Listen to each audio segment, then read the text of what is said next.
Next call is Richard from Birmingham, and I think he wants to refer to this. Reform UK's Richard Tice said that stupid net zero plans were partly to blame for the outage at Heathrow. Mr. Miliband?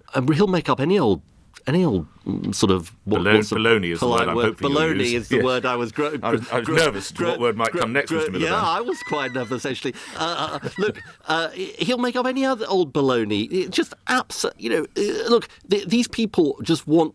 Look, they're on an ideological extreme crusade against this clean energy transition, which is essential for energy security, essential for creating good jobs and growth.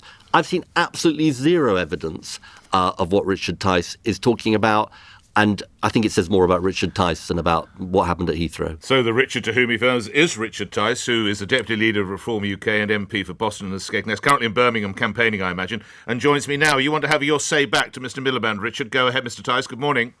Well, good morning. And obviously, I was listening to your show, as I regularly do, and was disappointed to hear Mr. Miliband refer to me as talking baloney. Far from it. This is your assertion that Heathrow outage was down to this net zero obsession. He says it's nonsense, Mr. Tice. What's actually happened is that they're embarrassed that I've called them out and I've spotted what has happened. Let me just take you to the 118-page Heathrow Sustainability Report 2024.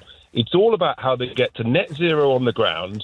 They have a biomass heat and power plant. What they didn't want to do, which is what most other sensibly run airports around the world do, which is have complete operational resilience by having diesel-powered generators that can kick into action if they lose their grid supplies electricity. And because Heathrow has been driving towards net zero for a very long time, they didn't want to have that diesel generator on the ground. I've got that on very good authority. Is that Heathrow?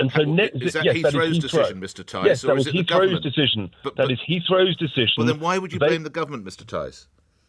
No, I've never blamed the government for it. I mean, I've blamed the government for lots of things, but ultimately it was the Tories that imposed net zero on the nation, and it's the Heathrow directors who have essentially put their whole operation at risk, as it was recently exposed, because they didn't want to have a full-blown operational backup system. I've read their 63-page resilience report.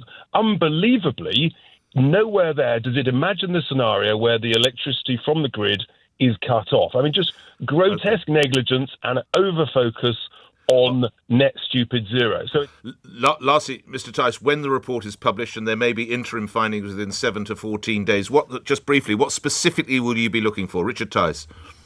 I'll be looking for clarity about why they didn't have the operational resilience that other major airports have around the world to ensure that they can keep going if they lose electricity from the main grid.